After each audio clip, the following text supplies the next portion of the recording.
وہ چھوڑے ہوئے تلچھٹ کو تم نے پیا ہے۔ غوث پاک فرماتے ہیں شریف تم فضلتی من بعد سکری، کہ تم میرے چھوڑے ہوئے تلچھٹ کو تم نے پیا ہے، ولن تم علوی واتصالی، مگر تم میری مقام و مرتبے تک نہیں پہنچ سکتے، میں نے تو پی کے چھوڑ دیا ہے۔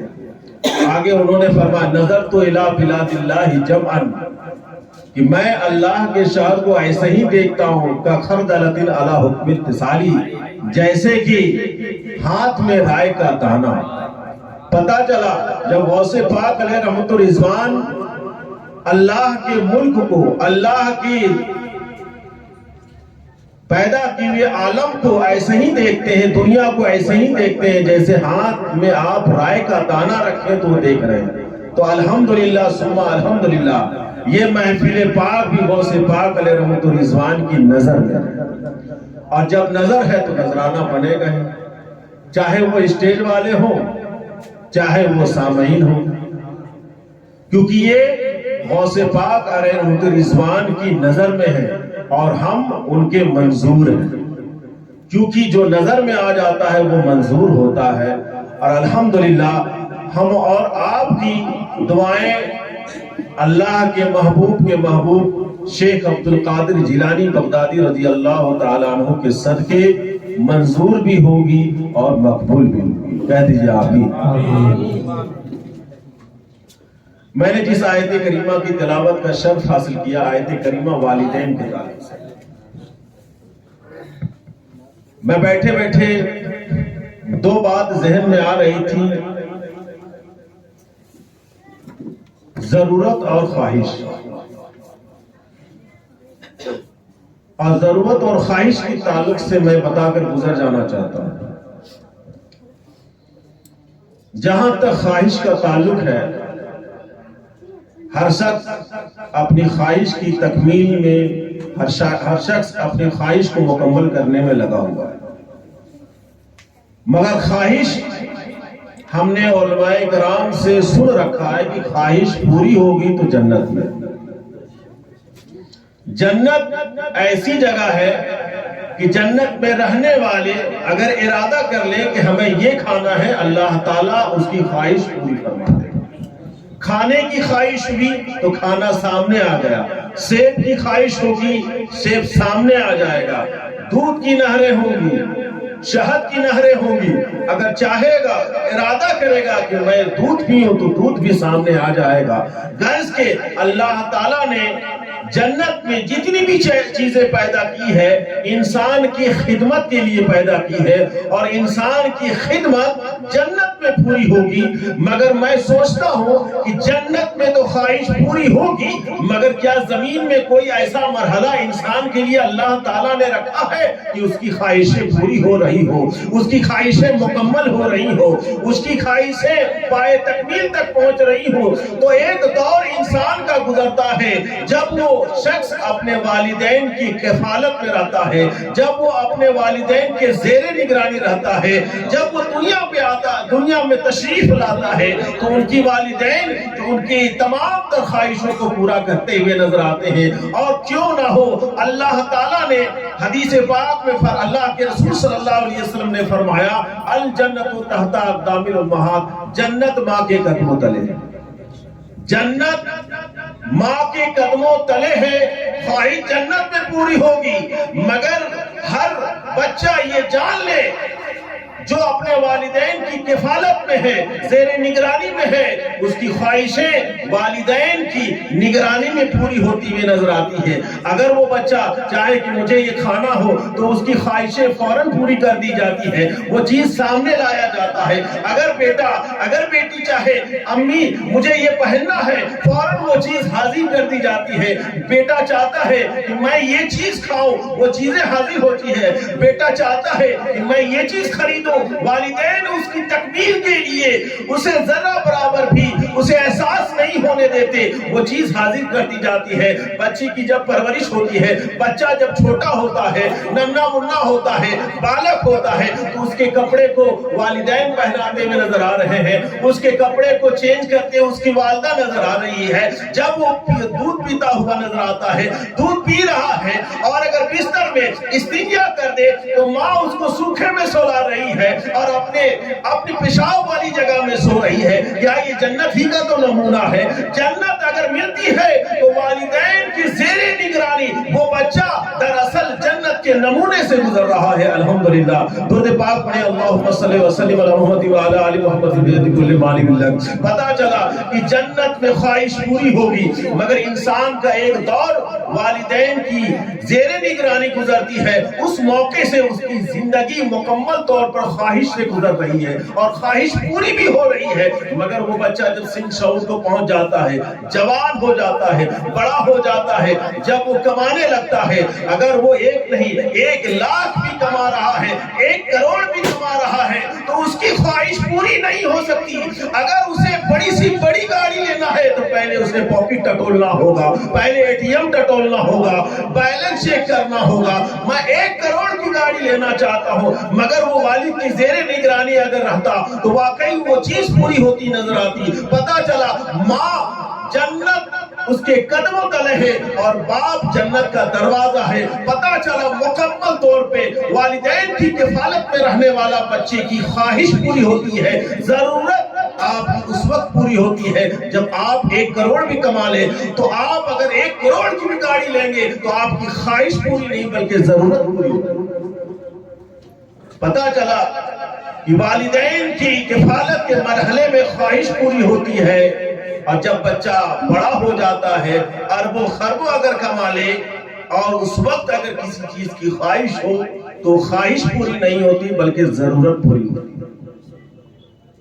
تو غور کرنے کا مقام ہے کہ خواہش جنت میں پوری ہوگی، مگر وہ خواہش زمین میں ایک مرحلہ آپ کے لیے گزر رہا۔ تو ظاہر سے بات ہے کہ جب آپ کی خواہش والدین کے زیر نگرانی مکمل ہو رہی ہے تو ان کا حق آپ کے اوپر زیادہ، کیونکہ احسان والدین کا زیادہ ہے تو حق بھی زیادہ ہے۔ آپ دیکھیں، اللہ کا انعام بہت زیادہ ہے تو اللہ کا حق زیادہ ہے، تو جس کا انعام و اکرام احسان زیادہ ہوگا تو اس کا حق زیادہ ہوگا۔ یہاں تک کہ والدہ اگر آپ کو آواز دے رہی ہے اور آپ نفل نماز پڑھ رہے ہیں اور والدہ کو معلوم نہیں کہ میرا بچہ نماز پڑھ رہا ہے، والدہ اگر پکار لے، حالانکہ وہ نیت اللہ کے لیے باندھا ہے، اللہ کے لیے کھڑا ہے، والدہ کو معلوم نہیں، اگر والدہ آواز دے اور وہ بچہ اگر نفل نماز پڑھ رہا ہے لڑکا، تو ماں کی آواز پر لبیک کہتے ہوئے نماز چھوڑ کر کے ماں کے قدموں کے قریب آئی۔ تو یہ مقام والدہ کو عنایت فرمایا ہے، یہ مقام اللہ تعالیٰ نے دیا ہے کہ میرے لیے وہ کھڑا ہے، مگر والدہ آواز دے تو نماز چھوڑ کر کے نفل نماز چھوڑ کر کے وہ والدہ کے قریب آئے۔ تو والدہ کا کتنا بڑا مقام ہے۔ ایک حدیث پاک ہے، مشکاۃ شریف کی حدیث ہے، آئے دن ہم اچھا برتاؤ سماج میں کرتے ہیں، اگر وہ تجارت کرنے والے ہیں تو اپنا برتاؤ مارکیٹ میں پھیلاتے ہوئے نظر آتے ہیں، اچھا بھی ہے، گڈ بھی ہے۔ مگر اللہ کے رسول صلی اللہ علیہ وسلم کی بارگاہ میں ایک صحابی آئے اور عرض کیا، یا رسول اللہ، اچھے برتاؤ کا سب سے زیادہ حقدار کون ہے؟ اللہ کے رسول صلی اللہ علیہ وسلم نے فرمایا، اموں کا، تمہاری ماں۔ پھر انہوں نے عرض کیا، یا رسول اللہ ثم من، پھر اس کے بعد کون حقدار ہے اچھے برتاؤ کا؟ تو اللہ کے رسول نے فرمایا، اموں کا، تمہاری ماں۔ پھر وہ صحابی رسول نے کہا، ثم من، اس کے بعد کون حقدار ہے اچھے برتاؤ کا؟ اللہ کے رسول نے فرمایا، اموں کا، تمہاری ماں۔ دیکھیے کیا مقام ہے ماں کا۔